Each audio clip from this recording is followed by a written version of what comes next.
So here's how we can convert PDF to Word on the iPad. Let's get started. It is in fact very simple to do. So if you are new to the Foxtecc channel, definitely subscribe and you're not going to miss any of these tips in the future. So on your iPad, locate the PDF.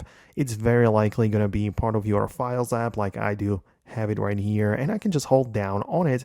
I'm not going to click on it right away, but I'm going to hold down on it instead for more things and options to appear.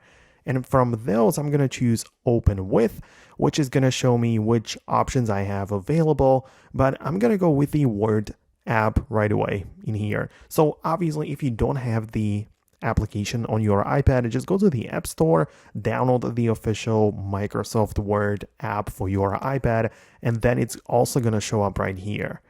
And when we use the Word app, we can get inside like this, and you can see that this is a PDF, which is like inside just the Word app. But when you click on the pencil icon at the top, it will actually convert it to a regular Word document. So you can see the text can now be edited as a regular, text on the, inside of the regular document type, right? So as you can see, we can do some other things with it, whatever, right?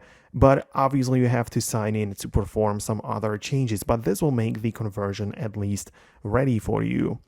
Outside of that, obviously you can use some online converters. Like if you type into Google search the PDF to Word, there are going to be plenty of websites where you can upload your file and convert it and download the converted one in a different format. I mean, that would work as well. So just keep that in mind. Let me know in the comments below, by the way, if you managed to do it.